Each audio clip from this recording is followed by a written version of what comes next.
1ヶ月前、過去最高体重を更新してから30日間毎日やった腹筋トレーニングです。まず、仰向けになり膝を立てます。太ももに沿わせながら膝をタッチ。腹筋を潰すイメージでやっていきましょう。呼吸を止めないで息を吐きながら膝をタッチ。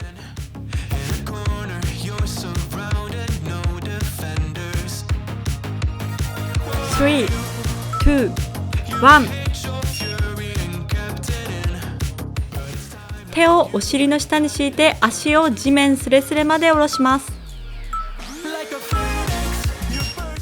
これはぽっこり下腹をへこませてくれます。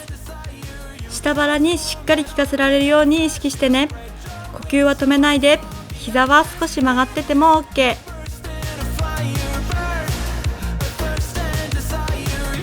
3、2、1。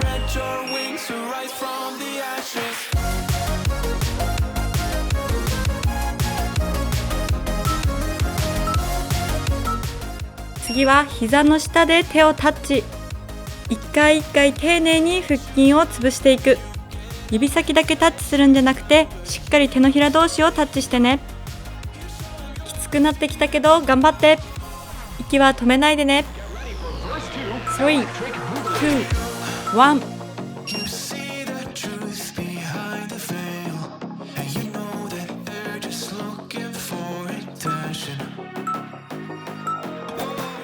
次は膝と腰が90度になるように曲げます。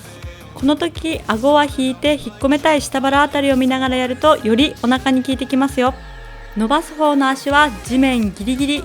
そうすることでお腹の縦線がしっかりと出てきますよ。3、2、1。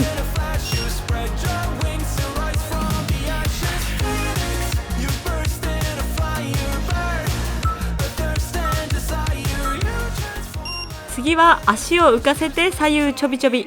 足がぶれないように腹筋にしっかり力を入れて上半身だけを左右に大きくひねります。これはめちゃくちゃくびれができるので、どうか一つ一つ丁寧に呼吸は止めずにやっていきましょう。3、2、1。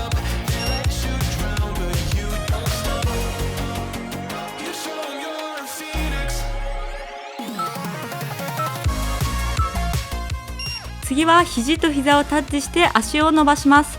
地面すれすれまで足を伸ばすとより腹筋を追い込めますよ。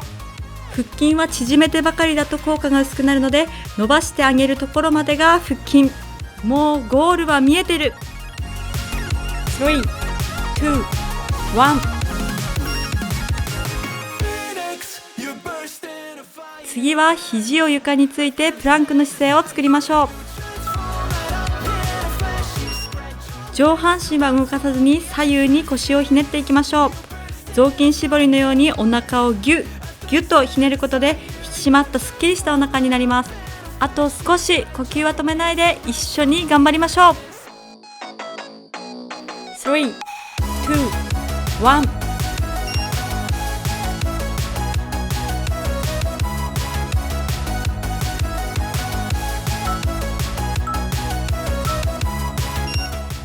ラストはプランク。自分が1枚の板になるイメージで頭からつま先まで一直線。プランクでインナーマッスルを鍛えると常にコルセットをつけているようにたるんだお腹を引き締めてくれますよ。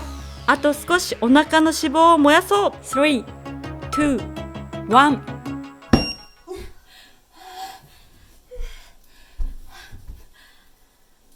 お疲れ様でした。明日も一緒に頑張りましょう。またね。